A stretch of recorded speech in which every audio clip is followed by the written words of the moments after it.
James. Nice to see you all again. So quite regular at these events, and today's in particular, it seems. So I'm glad to be able to talk today about the issue of ethics in general and about ethics in our teaching. And again, it echoes, I think, some of the points made in the first plenary this morning that have occurred again throughout. Things around sustainability as well, because that's part of our ethical choices. So this is some work that I've done as part of the ethics special group. I'm a chair of that group. This particular work was done with several colleagues, in particular Ben Stahl, Nottingham, Adam Settel, who works for a company. They're part of the ethics group as well. So we looked at this as I go through the talk in terms of what it means for professionals and what it means for our education. So obviously ethics is a critical part of what we do for the modern computer professional. In universities, and I got quite a few people here today from universities, it's one of the key requirements if we want our courses accredited by the BCS, for example. We have to demonstrate that we teach students about ethical considerations in our courses. You can also see that if you look at things like the QAA benchmark for computing in the UK, which again emphasises the need for it. That's echoed in the other codes of standards. So the ACM has something similar. I think ICIP also has something similar. So there's a common awareness amongst professional bodies, and I think amongst some of the people who attend here today, that ethics is important and we should get students to understand it. The BCS Code of Conduct expresses what we should be thinking about and doing as professional computer scientists, whether we're in industry, academia, voluntary work, or whatever it is we do. The BCS Code of Conduct describes itself as that unique, powerful endorsement of your integrity and the code of ethics for the IT professionals. Again, can debate probably elsewhere how effectively a code of conduct does that. I think one of the curious things in the BCS Code of Conduct is that it describes itself as a code of ethics, but doesn't have the word ethics inside it, except once when it says it doesn't include business ethics. So it's kind of a negative thing. But the thing we've been looking at as an ethics group was about how we manage ethical dilemmas. We did a survey of BCS members across the entire BCS, and I had several thousand responses to that, looking at the perceptions of ethics amongst industry. So all our members, like industry, academia, whatever their role is. So we've just shared some of our work already as the ethics group. I thought today, given the e-learning theme, we look at how that affects computing education and how it might affect future practice. And education here is both education and training. So it's not necessarily just in university environments, and professional training, CPD, other aspects where we'd hopefully find ways to give support to people in the industry facing ethical challenges, dilemmas. And again, a good illustration of that was mentioned a few times this morning is the Horizon scandal, where one of the key aspects of that is that many people involved in it, from post-office management to the IT systems, support people working for Fujitsu, to people using it at the front end, had ethical dilemmas to deal with. And as we've seen in the last year or so, it doesn't appear that some of the ethical choices made by some people there were necessarily good ones. So I think Horizon illustrates the impact of IT when it goes wrong, and about the need for us to think about our role as professionals, and from a learning perspective, how can we help others? So again, a transparency statement. Some content is from generative AI. So the images here, it's not me, I can't draw. This is generated by Bing AI system, asking for the good, the bad, the ugly of AI. What we're seeing now is computing is ubiquitous to modern life across much of the world. Again, appreciating that many parts of the world aren't fortunate for our problems with access to basic resources like energy, water, food, let alone IT and internet. So people talk about it being ubiquitous. Generally, that's true in most parts of the world that are wealthy and have resources. So again, linking back to the previous talk, about sustainability and about fairness, but it is common in many industrial developed parts of the world and increasingly spreading elsewhere too. And we depend on these systems for our lives and our safety often. I often do talks for open days and with school pupils. I say to them, well, today, probably your life depended on IT systems several times. Whether you came by car, bus, it's an open day, you've traveled a long way by plane or train, your life depending on an IT system. Equally, our lives are driven by AI systems and by data management systems. So health systems, decisions on your income, your rights to have certain things, benefits, taxation, all driven by software. And these modern commerce and lifestyles are enabled by technology, but also has its own threats and challenges. And as an industry, computing is not always positive. These images are from some recent media, looking at things where IT technology is seen as negative. We have the UK general election early in the year, and again, a lot of things around that, around misinformation. See the same thing now, obviously, with the American elections going on in the United States. There was again a BCS talk yesterday about ethics from the computer history group.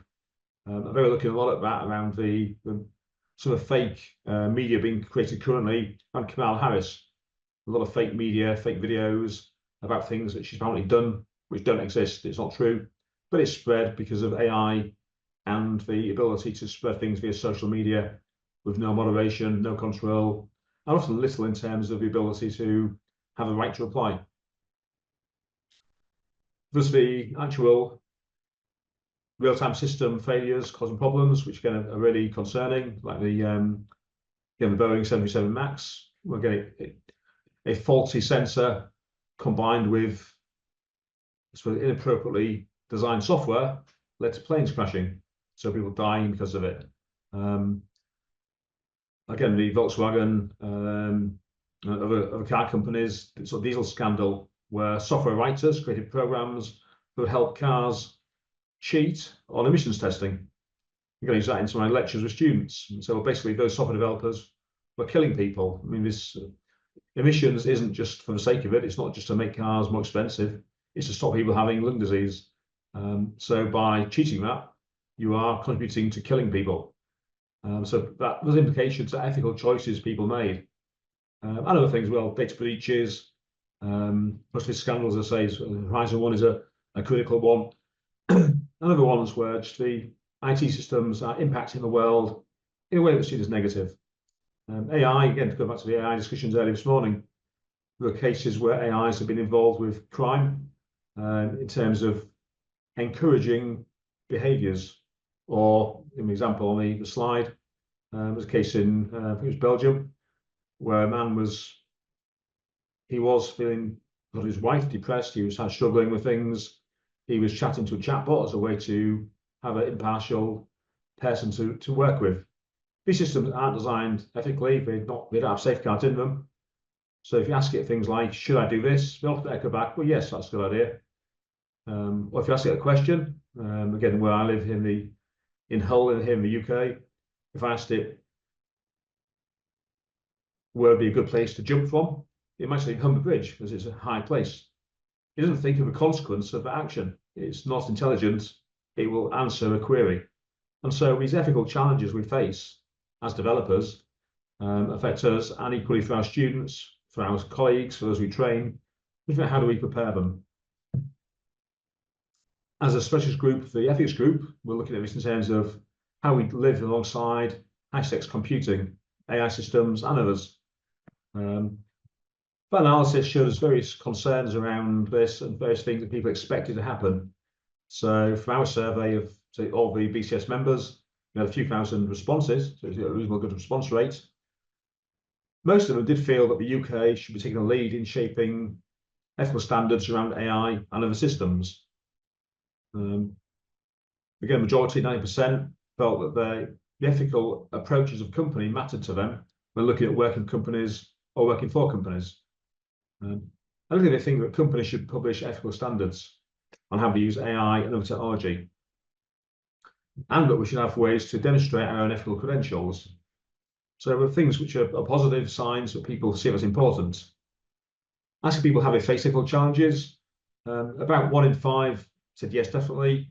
Around 1 in 10 weren't sure. Others didn't feel they had.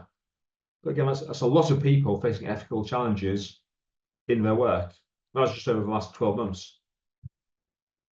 So they say a third of them had met or possibly met ethical challenges. So it is an area that needs support.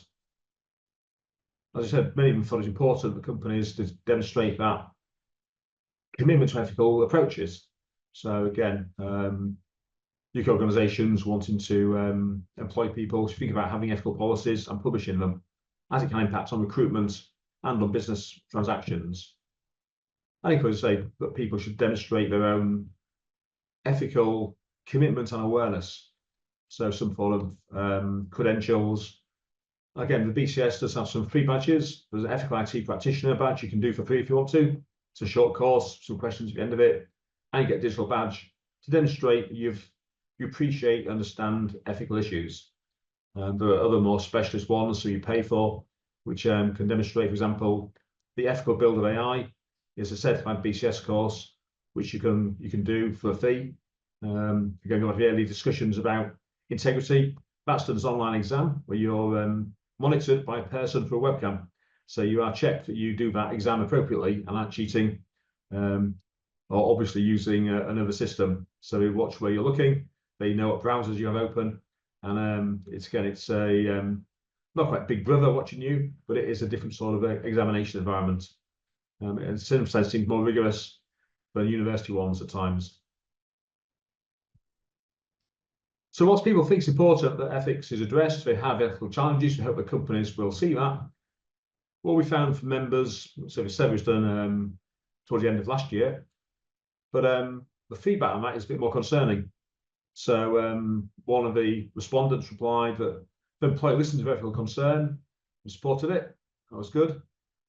In another case, though, the employee didn't listen, they left to manage the issue by themselves. In some cases, they talked with colleagues. For many, though, we said several comments along the same lines. They said that the organisation, even if informed of an ethical issue, they either suppressed it or just paid lip service to it. So the shorthand for that one of the respondents highlighted was the message received, understood, and ignored. So if you face an ethical challenge, you go to your line manager, you say, I'm concerned about this. This system might be open to being accessed by other people, as in Horizon. Might be this system might cause harm, as in Volkswagen. It might be that the data isn't protected, as in so many cases.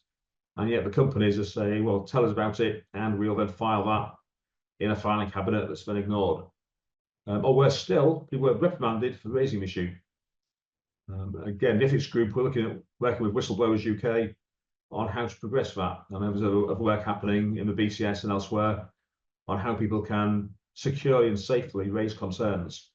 But again, it puts people off. They don't want to risk their job because they raise something which they think is a legitimate ethical challenge. So that's where we are now. How can we improve it going forward? Well, we looked at this from an education perspective. So what can we do maybe to make this better for people? So one thing is preparing students. So as planning computing careers, we use computing, so they can understand, identify and recognise ethical dilemmas and give them the kind of approaches to make the ethical judgment. Ultimately, that's a personal choice. I do lectures to students. I just talk about IPR and software licensing. And again, I recognise that in a room, many of them will steal software. They'll download illegal copies. They'll use it outside of license agreements. They'll download media. They'll do all sorts of things which are not ethical, but a personal choice. But as you give people the understanding to appreciate, I'm choosing to break a law. I'm choosing to deprive another software developer of the income from that program. I'm choosing to circumvent the copyright system so that they appreciate it, partly because in law, ignorance isn't a defence. If later on there's an issue and they're taken to court, tribunal, they can't say, well, I didn't know it was a problem. So we give them the frameworks to think about it. Here in the UK, many countries have similar structures. We have a competing curriculum. It starts off from primary school. So here in the UK, that's Key Stage 1. so ages sort of 4 to 7, and it goes through to age 16, and then you go on to A levels or T levels, and then degrees potentially. And again, interestingly, the computing national curriculum does specify that students should identify, be responsible, competent, confident, and creative users of communication. So responsible, confident, and competent is key here. That encompasses ethics. That definition itself goes back to 2013, and say things have moved on somewhat since then, particularly around generative AI. Where do you see it in practice? Well, if you look at formal qualifications like GCSEs, A levels, it appears, but it does vary. In GCSE ethics, it's around 10% of an assessment. So it's quite a reasonable amount, but equally you could get 90% and not address ethics. A level is 30 marks out of 140 marks and a component one of a 2-part assessment. So it's about 8% of an A level. So again, it's there, but again, it's not necessarily met by students. A degree level, we should meet it. The QA benchmark states it. BCS accreditation requires it. Again, a degree could run without BCS accreditation. It doesn't have to follow the QA benchmark. So again, ethics can be missed entirely, or it might again have a lip service approach, but people meet in employment. I think for schools, colleges, and for CPD, we need to think about how we moderate ethics. One of the challenges is it's not an abstract academic subject, it's an applied part of what we do as computer scientists. So one thing we're looking at is providing teaching staff at all levels with resources and support to contextualize ethics, and identify topics that are meaningful and useful. One of the top areas now, the big one is AI. People are seeing that. There's all sorts of questions in the media and people's lives about what's fair to use, how do we use AI appropriately for our own work, for students, for pupils, for their schoolwork or college work or university work. How far can we legitimately use the output from an AI system? So generative AI itself, and the fact that, as we'll be aware, these systems are far from perfect. A lot of the generative AI systems were trained on the data currently available, which is highly skewed to the Western world, highly skewed to the higher socioeconomic people in that Western world. So you tend to see that and also skewed towards males because of the predominance of that profile on the internet. So the data we use to train many of these systems is biased, it's not fair. So in terms of the things it suggests, sexism, racism can be integrally built into the systems because of poor data. And you can misuse the data anyway. So again, fake news, generative AI to create content, make fake videos of people, fake audio. It was used in the London mayoral elections last year, with fake audio recordings of one of the mayoral candidates. So you see the problems these things create. So AI is good at talk about ethics with people. Another one goes back to the earlier talk around sustainability, green computing, another of Margaret's interested areas. Look at how we can improve things through computing. For example, writing efficient code, how we look at the use of cloud and data centers in a way which is ethical and sustainable. Looking at safety systems, so autonomous vehicles, like planes, and modern cars. Again, I think Elon Musk was launching a new taxi service last week. It expects to be produced in about 3 to 4 years' time en masse. So again, the question is, how ethical are these systems to use? And that includes both health and safety, if it goes wrong. If you're building it cheaply using cameras rather than LiDAR, is that an ethical choice? Is that a good idea? And also societal, what happens to all people that we displace from employment because we can automate something? So a big ethical decision sometimes is, we can do that, but should we? Further reliability and functionality of software, and again, good examples there are the Horizon scandal, Volkswagen scandal, and numerous other scandals of software which has been written, which has not been fit for purpose, has been abused, or has been missold.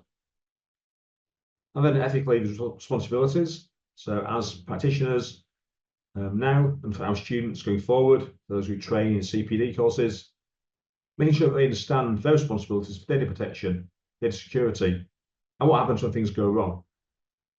Well, I think a key aspect of this from BCS is we can link this to the BCS sort of motto of making IT good for society. If we're not doing any of these things, then we're missing that entire point of using IT. And again, a fundamental question then is, why bother doing it if it's not helping and good for people? So as a whistle-stop tour of some of the issues around ethics and computing, I think a key thing is we need to ensure that professional development includes that's current ethical concerns, whether it's for pupils at school, students at college, university students, or professional developers, professional computer scientists, IT specialists, work in industry. Need to understand ethical concerns, what are the current challenges, and how might you address that?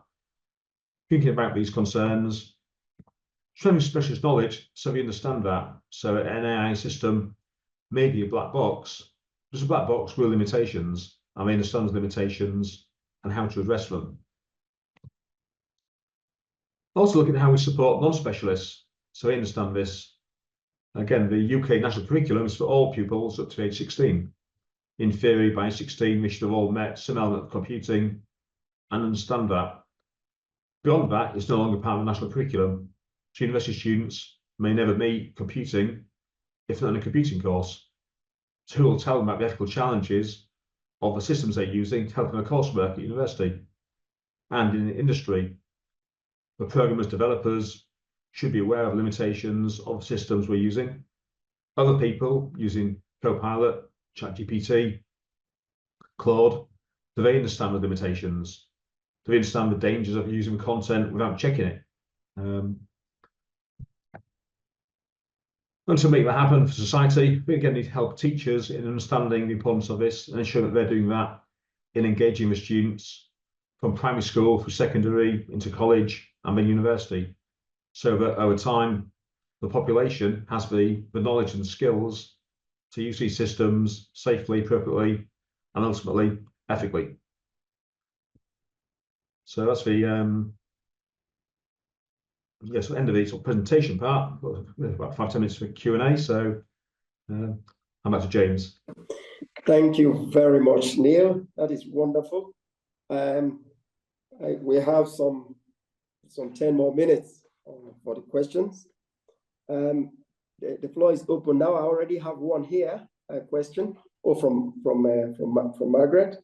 Said, did you find the majority of universities have specialist units or mixed throughout all subjects? And which would you recommend? Personally, I think things like this are best done in context. I think having a unit that calls itself computer ethics is going to probably switch off all the students. It also tends to amplify the idea that something is sort of modular. So you learn computer ethics here, you pass that module, and you've done ethics. I think it's better if it is more spread throughout, so that when you're meeting relevant topics, you learn about ethics as part of it. I mean, there are good reasons to have some specialist content, not necessarily for unit, around ethics. And there's some places they get colleagues from philosophy to talk about ethics in quite a high level way. And again, that can be good. And again, particularly people want to go into computer ethics as a specialist field later. That's a really positive way for them. But I think for most of our students, it's giving them that awareness that whether they make a choice, they should think about what are the ethical decisions I'm making here. So again, it's partly around responsibilities. If you've got a database system, if it's really going to be used with real data, ethically, you should ensure that it's secure. And again, you see how many IT systems fail and release data. I had a you've been password nicked, you've been pawned alert the other day. The Internet Archive lost its records recently of usernames, emails, and encrypted passwords. And there's so many IT systems which fail because they're not being built on a secure first principle. And again, I think some of that is because the people aren't thinking about their responsibilities early on. And equally in programming, we talked about programming 101 in the early talk. In teaching programming from the start, and again, allowing the fact that students will use more and more tools like Copilot to build the solutions, get them to think about ethically, your duty is to make sure this software does what it's supposed to do, has been tested properly, and is secure. So, for example, think about defensive programming, so that the thing that when it's finished, it may go wrong in a way you're not anticipating. If that happens, it shouldn't just fail, it shouldn't cause a big problem. You should have built it in a way which is defensively robust. And that's both a technical competency, but it's driven by the ethical demand that you are acting as a professional developer.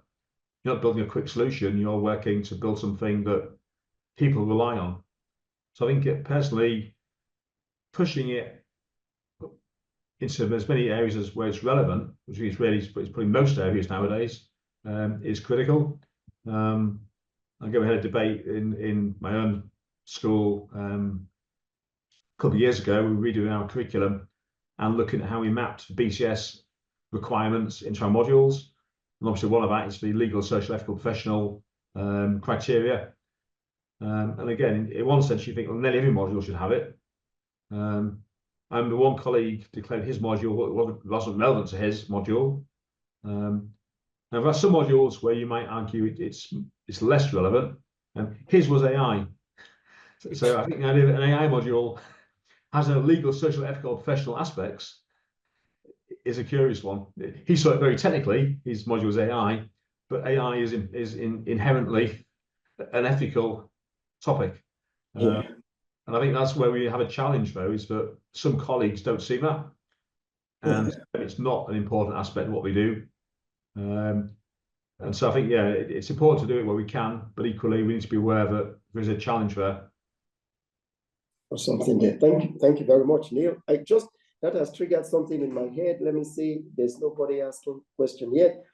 Today we talk about internationalizing the curriculum. That's decolonizing the curriculum. And we see most of our institutions flooded with international students. And they come from a background of different cultures. So multiculturalism has a role to play here. Now, technology too is advancing at such a terrific pace that it's difficult sometimes to catch up with it. And then you've just alluded to this today, to what is happening in the AI field. And I know here, I head the AI in Education Research Group here.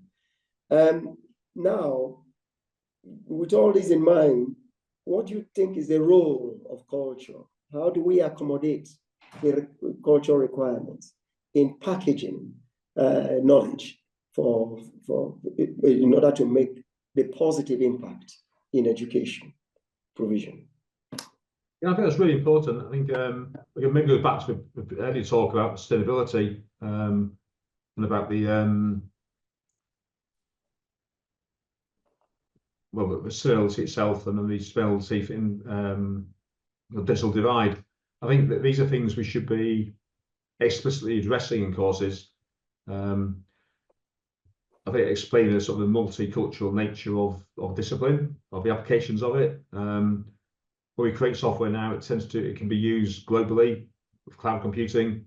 So the users won't just be from your own culture. Again, universities have a benefit that we have multicultural environments usually. Our courses have, again here at Hull, it mixes, but it's something between 10 and 20% international students. So the students are in an environment where that's the case. I think in ethics, it also raises the interesting discussion point about different cultural perspectives. So there are different viewpoints on things like ownership, on things on certain rights. So recognizing you're not saying that a given viewpoint is absolutely correct, but give people the sort of frameworks and awareness that there are different viewpoints, but you should consider them in building solutions, consider the impact of that. But yeah, I think the other thing is, many courses become very technically focused. I think many colleagues, and again, probably get self-selection in this sort of event here, where a learning group is often people who are interested in all aspects of our discipline. So yeah, computing education, like you say, James, you look at it from both technical and education, societal. many colleagues, they're like widgets and gadgets and don't see the other stuff as being particularly relevant. And I think then it can be harder to get them to see the need to contextualize what we do or to be inclusive, to allow the fact that their audience isn't all like them. But I think that's the important thing we should be doing. And again, as earlier on, we can make the discipline more inclusive and more relevant by emphasising this, that it's a global industry. We're addressing global challenges. Sustainable development challenges, good examples of that. But we can look at the issues around inclusivity, gender balance, racial balance. And so there's things we can do there. And again, the AI has given us in a sense, good lever now to talk about that, because AI systems that are gender biased, race biased, that are non-inclusive, that have paywalls on them, open up lots of discussion points about things that are really fundamental societal issues now.